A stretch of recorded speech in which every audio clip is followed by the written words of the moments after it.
За ингээд туршилтанд ашиглах урвалжаа бэлтгэж дууслаа. Бенедиктийн урвалжийг бэлтгэсэн байгаа. Энэ урвалжаа ашиглаад нүрс усыг одоо таних дадлага ажлыг гүйцэтгэе. Энэ дадлага ажлыг гүйцэтгэхийн тулд ажлын хуудасны дагуу дадлага ажлыг төлөвлөлөө явуулна. За ажлын хуудастайгаа танилцъя. За бид нар энэ хуруу шилний тавиур энд байна. Хуруу шилний тавиур дээр дээч их хуруу шилнүүдийг бид нар нэрийн бичсэн байна. За эхлээд ямар бүтээгдэхүүн байна? Шүл ам. Ааха.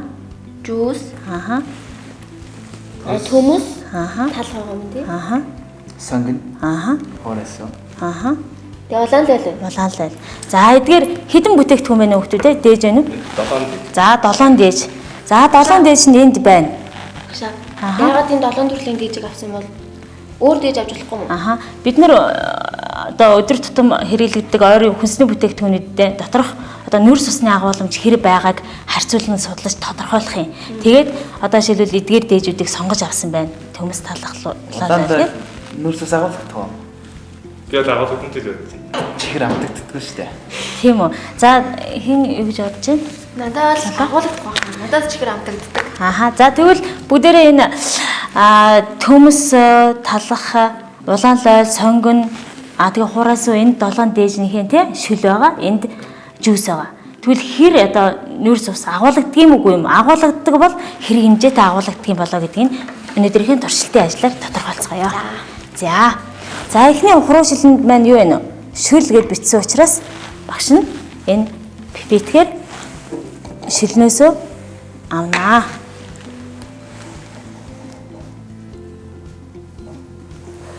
За баг. Туслыг явуулж байгаа тийм. За 10 туслыг энэ шилнээс аваад хийлээ. 1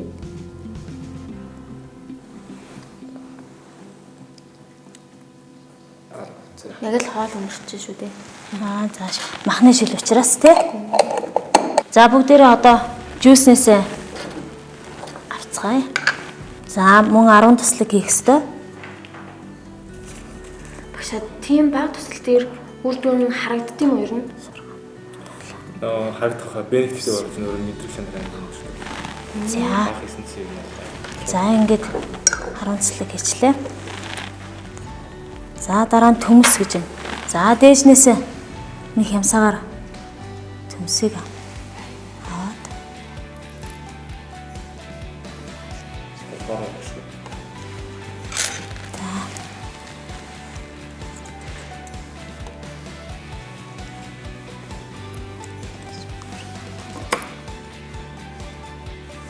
Төмснөөс хэр их хийвэл болох вэ? за болсон. За дараа нь талхнаас хий. Яагаад талхыг авсан байх гэж бодож байна та? Талх чинь тэр чигээрээ нүрсээс. Энэ унснаа гэдэг юмсан. Ер нь тийш дээ тий. За дараа нь Тэгээд харлан гэдэг иддэг үстэй хүмүүс. улаан лойл за хий.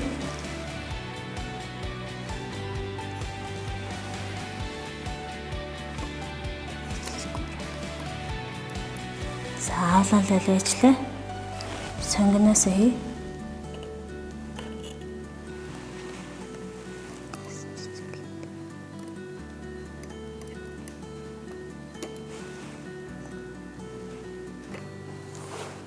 За сонгоо. Хооросоо. За хуураас үгийн жижиг халбаар аваад хийчээ да.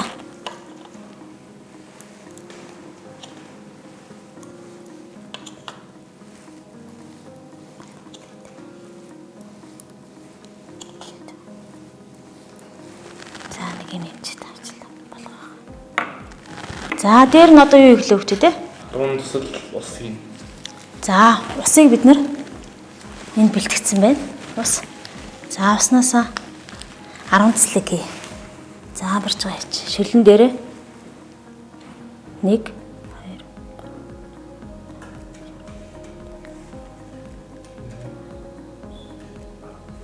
За 10 тусласаа ичлээ.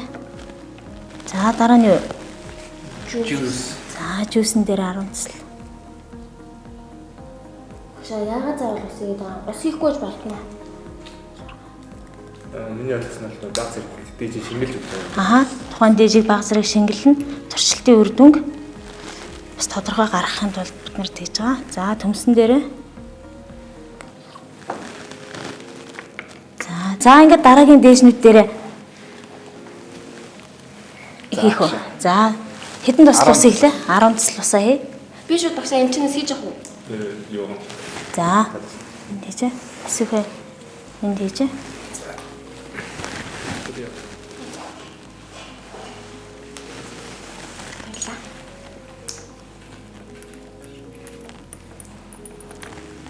Ачлаа.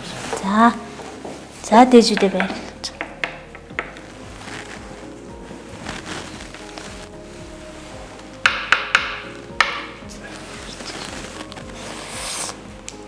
За бид нар одоо ингээд ус хийлээ. 10 тусал ус хийсэн. За үүний дараа дадлага ажлын загварын дагуу яа гэсэн бэ нэ? Бенедиктийн уусмлаас 10 туслыг хий. За. За уусмал маань ямар өнгөтэй вэ нэ? Цэнхэр өнгөтэй. Цэнхэр өнгөтэй байна. За энэ уусмлаас ижилхэн бүгдэнд нь 10 туслыг хийх нь байна тий. За. 10 туслыг. За эндээс 10 туслыг хийгэрэй. Өнгөн шууд цэнхэр өнгөтэй болж ш тий. За бид нэр өнгөний өөрчлөлтийг ажиглана.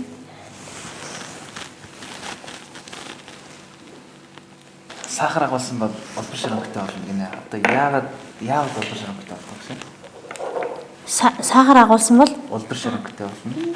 за бид нэр яагаад одоо ийм улбар шаран өнгөтэй болдгийм бол зарим нь өнгөө өөрчлөлтгүй бол гэдгийг одоо энэ туршилтын үр дүнгээр харьцуулаад дүгнэлт гаргах юм. За ингээ бүх дээжнүүд дээрээ бид нар Бенедиктийн цэнхэр өнгөтэй уусмлаасаа хийлээ. За одоо загварын дагуу яах ёстой вэ? Загварын дагуу халаах хэрэгтэй. За дээшнүүдээ халаая. За бид нар халаагаад яах гэж хойлоо? Сахар агуулсан. Яах байх гэж бодож байна? За сахар агуулгдсан бол та нар яа гэж бодож байна? Ямар өөрчлөлт өгөх бол Өнгөн улбар шарах. болох байх гэж бодож байгаа юм. За тэгвэл бид нар чинь 7 төрлийн бүтээгдэхүүн сонгоод авцсан байгаа тий. Дээж сонгоод авсан. Дээж тус бүр бүгд өнгө нь ижилхэн сахар агуулсан нь бол одоо тийм өнгөтэй гэхгүй тий. Өөр өнгөг үзүүлэх байхаа гэж бодож байна. За ингээд халаалтын явцад хэдүүлээ. Туршилтаа дүгнэлтийг гарганаа. Багшаа хэр удаан халаах вэ? За өнгөний өөрчлөлтийг нь ажиглаад Ер нь өнгө гаднаас тий ажиглана. Өнгө хэрхэн өнгөний өөрчлөгдөж байна гэдгийг бид нэр ажиглаад тэгээд юугаа дүгнэлтээ гаргах. За бид нэр ингээд 7 төрлийн дээж авсан байна. За бас нь одоо өнгө ингээд өөрчлөгдөж эхэлж байна тий. Жишээлбэл жүүсэн дээр яаж гэнэ? шууд Улбар шар өнгөтэй болсон байна. За улаан лойлон дээр за одоо нэг шаргал туяатай болцсон байна тий. За цэнхэр. За ингээд бид нар аль нь хамгийн их нүрс усыг агуулсан байх гэж бодож байна. Өөрчлөлт өгөх байх гэж бодож байна та. За. Өнгөний өөрчлөлт ямарсан жүүс бол өнгөний өөрчлөлт өгсөн байна. Анх бид нар хамгийн сүүлд цэнхэр өнгөтэй Бенедиктийн уусмал хийсэн тий. Тэгээ халаасан. Тэгвэл жүүсэн дээр өөрчлөлт гарсан байна. За өөр Улаан лал өнгө хөрөхгүй байх гэж би бодож байна. бодож байгаа юу? Хувирахгүй байвал үгш бид нар яа дүгнэлт гаргах үлээ. нүүрс усны агуулмж байхгүй эсвэл баг гэж гарах байх та тий. За Яг улаан лалыг хувирна гэж байна. хувирна гэж бодож байна. За тэгсэн чи одоо ер нь улаан лойл яаж гинэ? Улаан лойлынх энэ л байна л та. Тэр улаан лал жамлагтай тийм доктор чихэр амтагтай байдаг. Наад нь хоороос үү? Хороосоо. Дотроо юмтай л ахс тахтай тий. Энэ улаан лойл. Улаан лойлынх ямар өнгөтэй болж байна? Улбар шар болсон байна. За тэгэхээр яах вэ? Агуулнаас Сахар агуулгач чинь гэсэн. За өнгө нь өөрчлөгдөөгүй юм байна хэдүүлээ харъя. Энэ юу вэ? Шүлэн дээр яасан бэ? Өнгө нь яг хэвээр байгааз. За бусад юуных нь өнгө ерөнхийдөө өөрчлөгдчихлээ шүү дээ тий. За юугаа тэмсэн дээр за дараачих тий. За жүүсэн дээр юм байна. Жүүсэн дээр халаасны явцад үр дүн. За шүлэн дээр цэнхэр өнгөтэй. За төмсөн дээр юм өнгөтэй. Төмсөн дээр бас нэлээд агуулмж ихтэй гэдэг юм шиг байна тий. Аа шар өнгө. За улаан лойл. өнгө нь амар өөрчлөгдсөн шүү дээ багш. Тийм байна. Хойроос бид нэр үүдээ улаан лойл нүүрс ус агуулахгүй гэж бид нар анх яажсэн тий. Тэгээд туршилтын үр дүнгээр харъя гэж ярилцчихсэн. За бид нэр ингэж хийсэн туршилт маань юм байна. За тэгвэл хэдүүлээ жүүсэн дээр одоо яах вэ? Сахарын агуулмж ямар байна гэсэн үг вэ? За энэ их байна гэдгийг бид нэр яаж мэдээд байгаа хөх тий? Өнгөний төлөв шар болж байгаа юм уу? Яагаад шар өнгө болж байгаа бол? Тэр яагаад заавал шар өнгө өгдөг юм бол энэ цэнхэр бас байна шүү дээ тийм цэнхэр бол өнгө өгөөгүй гэж бид нар хэлээд байна. Шар өнгө өгөөд байгаагийн учир нь юу бол? Зэстэй холбоотой байх гэж. За бид нэр найруулгахдаа яасан мэлээ? Зис ашигласан. За зисийн сульфат ашигласан. Өөр ямар уруулж ашиглалаа? Өөр натрийн карбонат. Натрийн карбонат? Цитрат натрийг одоо ашиглаж уруулжаа бэлтгэсэн шүү дээ. За тэгвэл нүүрс усанд байгаа альдгид болон кето бүлэг маань нэгсэндөө зисийн ионтой эсэлтэй ангижраад зис ангижирч байгааг одоо нэгсэндээ харуулж байгаа. Тэгээд ийм шар өнгө өгж явах нь шүү дээ тий. За тэгвэл бид нар ингээд шар байна. Араа бүдэг шарч гэдэг юм уу тий. Ингээд өнгө нь өөрчлөлттэй. Одоо жишээлбэл энэ гурав дээр ингээд ингээд өнгөний өөрчлөлттэй харагдаж байна тийм үү? Яг зарим нь тод шар, араа зарим нь яах нь араа бүдэгдүү шар байна. Гэтэл ингээд өнгө өгөөгүй байна тий. За эднэр бол бүгд ингээд өнгө өгсөн, шар өнгийг өгсөн байна. За энэ дээр болохоор ерөөсөн өнгө өгөөгүй чи яах вэ нэгсэн дөө? Зис амжираагүй. Тэгээд нүүрс усны агуулмж. Нэгсэн дөө моносахар байхгүй байна гэсэн үг байна шүү дээ тий. Тэгээд илрүүлэхгүй хэмжээнд байж болно шүү дээ. За тэгвэл бид нар энийг одоо өөрснийхөө бодж ирсэн энэ төсөөллийг бид нар туршилтаараа батлаад тий. Энэ улаан лойл бол нүүрс усын агуулмж одоо байна. Ингээд шар өнгө өгж байгаа маань зисийн купрум 2O гэдэг тий. Зис одоо ангижирч байгааг ингээд илтгэж байгаа юм байна. Альдгид бүлэг агуулж байна гэдгийг бид нар энэ туршилтаар бол батллаа. За тэгвэл төмсөнд бол юунд энд бол нэгсэндээ шүлэнд бол өнгө нь хിവэрэ байсан байх нь тийм. За сонирхолтой санагдсан юм талах байна. За талхан дээр амар их нүүрстэй гэж би бодсон. Тэгсэн чинь өнгө нь одоо хэрвээ их нүүрс устай байсан бол ийм одоо тод шар өнгийг тий үзүүл шар дотроо бас эднэр чинь тод бүдэг ингээд шарууд байгаа тий. Тэгээ талхан дээр ингэж байгаа гэж бид нар бодсон чинь өнгө нь өөрчлөгдсөн. Гэхдээ араа бүдэгдүү байгаад байна. Энэ ямар учиртай гэж бодож байгаа лээ. Уул нь бүгд нь ижлэх ингээд шар өнгөөсөл тий байх хэвчээс. Эсвэл талхан сайн задарч чадаагүй юм бол. За тийм байж болох юм байна. Өөр бүхлээрээ дотор. За өөр эдгээр 7 дээжний одоо нэгсэндээ энэ дээр бас нэг анзаарч байгаа юм нь нөгөө талхандаа өөрөө шар өнгө нь орсон байна. Уус муултаа байхгүй ирнэ. За тэгэхээр хин зоологийн хэлдгээр болохоор бас ингээд сайн задарч дуусаагүй байж болно тийм ээ. Тэгээд энэ дээжүүд маань ингээд бүгд өнгө нь өөрчлөгдсөн. Гэтэ өнгө өөрчлөгдөөгүй нэг шилэн дээр бол огт өнгө өөрчлөгдөг байна. Тэгвэл өөрчлөгдсөн эдгээр дээжүүд маань нүүрс усны агуулмж харилцан адилгүй хэмжээтэй байгаагаас өнгөний өөрчлөлт нь өөр байдаг байна шүү дээ тий. Их хэмжээтэй агуулгадаад байвал одоо тод шар өнгийг үзүүлэх жишээний байдаг байна. За ингээд өнөөдрийн хийсэн дадлага ажлынхаа дүгнэлтийг ажлын хуудасныхаа доор өөрснийхөө бодлоор дүгнэлтээ бичицгээгээрэй. За бидний өдөр тутамдаа хэрэглэдэг хүнснүүдэд бүхэлдээ ер нь бол нүүрс усны агуулмж маш өндөр байдаг юм байна. За тэнгуүтээ улаан лойл нь болохоор яг нүүрс ус тодорхой хэмжээгээр агуулдаг.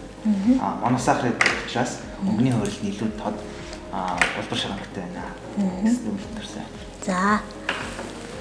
За эсвэл энэ туршилтаар болохоор улаан лойл нүүрс ус агуулдаг хэсгийг болохоор туршилтаар явуулсан харлаа. Тэгээ нүүрс усны агуулмжтай байсан бөгөөд мөнгө үзүүлэхдээ тод улбар шар өнгө үзүүлсэн болохоор нүүрс ус байгаа маань. Яагаад ондоо бас их хэмжээгээр агуулдаг байсныг нь мэдж авлаа. Энэ туршилтаар. За.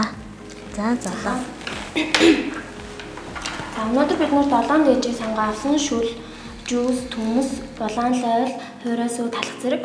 За эдгээрээс хамгийн өнгөний хувиралтай байсан буюу нүүрс ус хамгийн их агуулж исэн дээж нь дундаа байсан гэдгийг ерөнхийдөө туршилтаар харлаа. Тэгээд надад юм тод гоё өнгө харж байгаа юм гоё наавч тайна. За баярлаа. За ингээд өөрснийхөө одоо ойлголтыг баттгаад хичээлийн улам батгаж онлынхоо мэдлийг одоо сайжруулаарай. За амжилт хүсье. Глюкоз агуулсан 2 уусмал байна. За энэ уусмал маань глюкозын концентрац багатай гэсэн үг. Яагаад гэвэл уусмалын өнгө цэнхэр харагдаж байна. Гэхдээ бага хэмжээний зэсийн ион комплекс байдлаар доор нь тунсан байна. За энэ хуруушилтай уусмалын хувьд бол зэсийн ион комплекс байдлаар хуруушилны яраал тунсан байна. Уусмалын өнгө энэтэй харьцуулахад илүү бүдэг байгаа нь концентрац ихтэй байгаад байна гэсэн үг байна. Бенедиктийн ууралжаар хүнсний бүтээгдэхүүн дэх ангижруулах сахарыг тодорхойлсон байгаа. За тэгээ энэ ангижруулах сахараас одоо хичнээн хэмжээний ангижруулах сахарыг агуулсан бэ гэдгийг стандарт муруу ашиглан одоо ангижруулах сахарыг тодорхойлох туршилтыг хийх гэж байна. За энэ жүүсэн дээр бид нэр чанарын уруул явуулсан. За тэгвэл энэ тухайн хуруушлантайгаа уусмалд маань хэдий хэмжээний ангижруулах сахар байгааг одоо тоон шинжилгээ хийж үцэцгээе. За үүний тулд хуруушлант уусмалаа шүүн.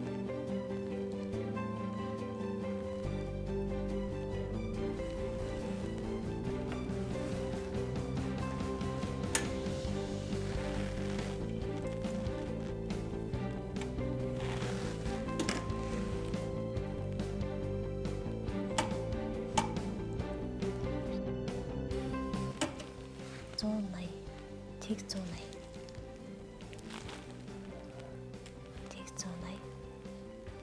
гэрлийн шингэлттэй байна.